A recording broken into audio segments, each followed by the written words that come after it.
Hello friends, welcome to my YouTube channel pregnancy and child care TV और मैं हूं आपके साथ श्रुति।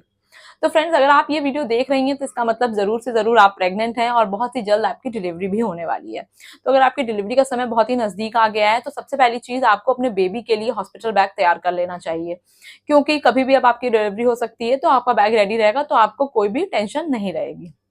तो आज के इस वीडियो में मैं आपके साथ यही बात करने वाली हूँ कि क्या ऐसी ज़रूरी चीज़ें होती हैं जो आपको अपने बेबी के हॉस्पिटल बैग में ज़रूर से ज़रूर रखनी है। मैं आपको साथ में ही बताऊंगी क्या ऐसी चीज़ें थी जो मैंने अपने बेबी के डिलीवरी के समय अपने हॉस्पिटल बैग में रखी थी, और इसके साथ ही क्या ऐसी चीज़ जो मैंने नहीं रखी थी जो मुझे लगा था बाद में मुझे रखनी चाहिए। तो आप वीडियो को एंड तक ज़रूर देखिएगा। तो चलिए वीडियो को स्टार्ट करते हैं। सबसे पहली चीज जो आपको लेनी है वो है कि आप अपने बेबी के लिए एक अच्छा सा डायपर बैग परचेज कर लीजिए। एक ऐसा हॉस्पिटल बैग आपको बच्चे के लिए सेलेक्ट करना है जिसमें कई सारी जिप्स हो, कई सारी चेन हो, कंपार्टमेंट्स हो।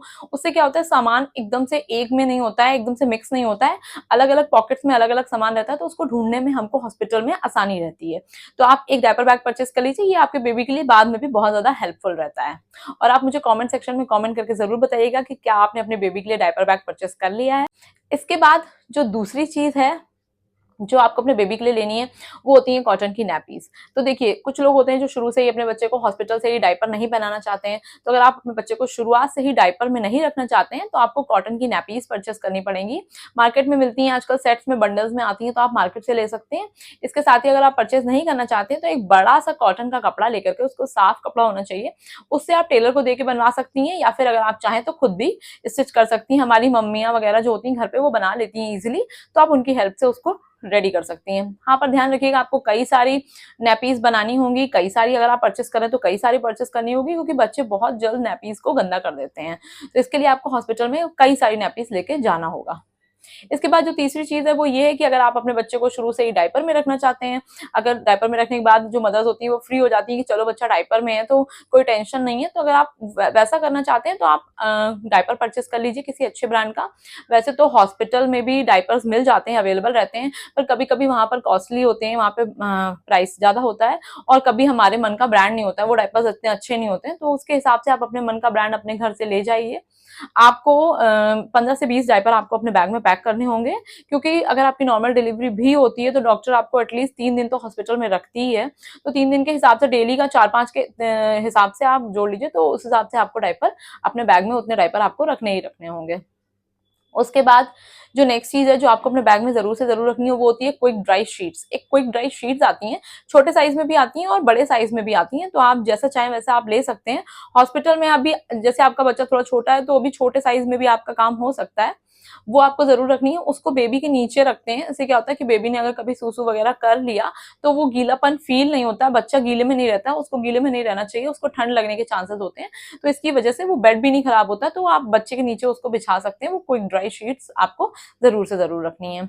इसके बाद नेक्स्ट चीज जो आप अपने बेबी बैग में रखेंगे वो होते हैं कॉटन के रोल्स। जो रुई होती है, कॉटन होती है, उसका जो एक रोल आता है वो एक बंडल आप रख लीजिए, क्योंकि जब बच्चा अभी छोटा बच्चा है वो पॉटी करेगा तो उसको क्लीन वगैरह करने के लिए जैसे कॉटन को डिप करके पानी में आप उससे क्लीन कर सकते हैं।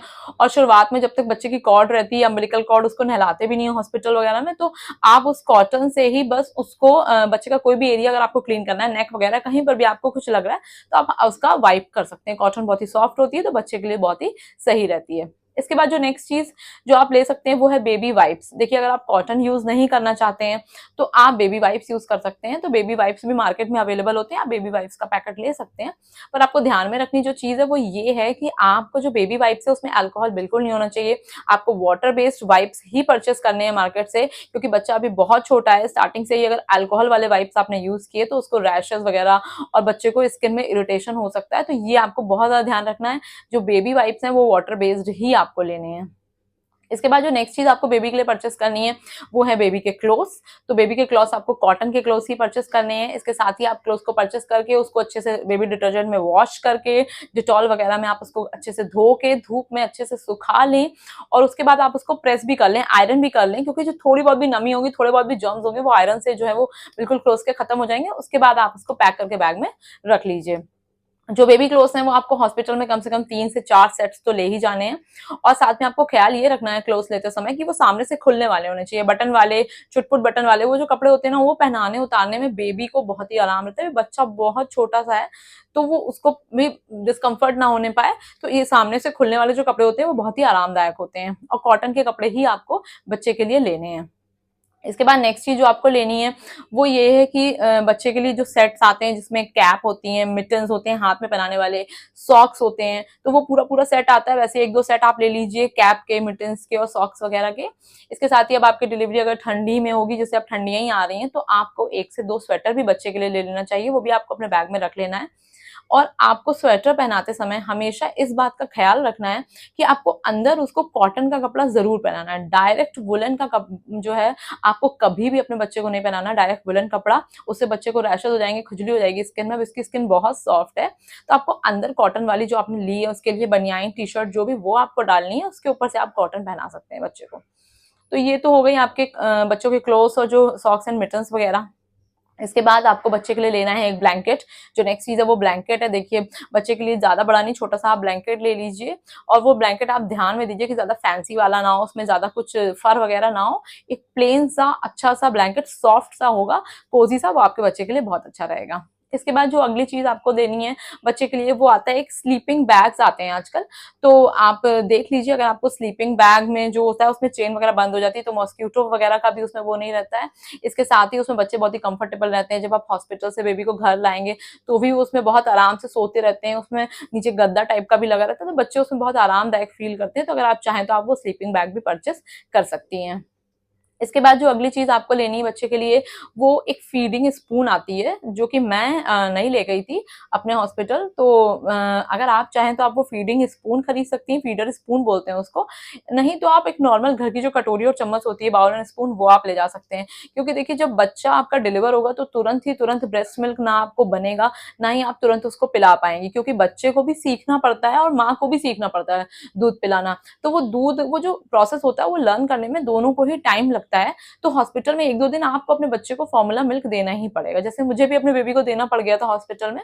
तो वो अगर क्या होता है फिर, नहीं तो आपको बॉटल से पिलाना पड़ेगा। शुरुआत से ही बच्चे को बॉटल दे देना भी उतना अच्छा नहीं है। तो और हॉस्पिटल में क्लीन वगैरह बॉटल हो पा रही है कि नहीं, तो ये सारी चीजों की वजह से जो कटोरी चम्मच होती है या फिर वो फीडर वाली स्पून होती है, वो बहुत ही अच्छी रहती है। मैं कटोरी चम्मच अपने घर से लेकर के गई थी अपने बेबी के लिए, वो फीडर स्पून लेके नहीं गई थी। वो फीडर स्पून भी एक दिए की तरह आती है, बिल्कुल दिया शेप जैसा होता है उसमें, उससे बच्चे को पिलाया जाता है। तो आप देख लीजिए आपको जो सही लगे वो आप अपने बच्चे के लिए बैग में रख सकती हैं। इसके साथ ही अगर आप चाहें तो अपने बच्चे के लिए एक स्वेटर क्लॉथ आता है जिसमें बच्चे को लपेटा जाता है, वो भी आप रख सकती हैं। उसमें लपेटने से बच्चे बहुत ही कंफर्टेबल रहते हैं, आराम से सोते रहते हैं, कोजी फील करते हैं। वो भी कॉटन का ही होता है, आपको ध्यान रखना है उसमें कुछ कॉटन या मसलिन यही होना चाहिए कपड़े की वैरायटी, उसी में आपको वो कपड़ा लेना है। अगर आप स्वेटर क्लॉथ नहीं परचेस करना चाहती हैं तो जो कॉटन का आपके पास अगर कोई दुपट्टा हो, उसको धो के अच्छे से साफ करके सुखा करके आप उसको भी उसमें भी बच्चे को अपने लपेट सकती है। मैंने अपने बच्चे के लिए स्वेटर क्लॉथ परचेस नहीं किया था, मैंने अपने कॉटन का दुपट्टा यूज किया था। वो दुपट्टे में कोई भी फैंसी चीज नहीं होनी चाहिए, कुछ भी चुभने वाला ऐसा नहीं, बिल्कुल प्लेन कॉटन का दुपट्टा होगा, तो आप उसको भी as a sweater cloth use कर सकती हैं। तो फ्रेंड्स आज के वीडियो में बस इतना ही। आई होप आपको वीडियो ये अच्छी लगी होगी। आपकी डिलीवरी बहुत जल्द होने वाली है, तो उसके लिए बेस्ट ऑफ लक। आप बिल्कुल भी मत परेशान होइए, बिल्कुल भी मत डरिएगा। आई होप कि आप और आपका बेबी बिल्कुल हेल्दी रहें, बिल्कुल हैप्पी रहें।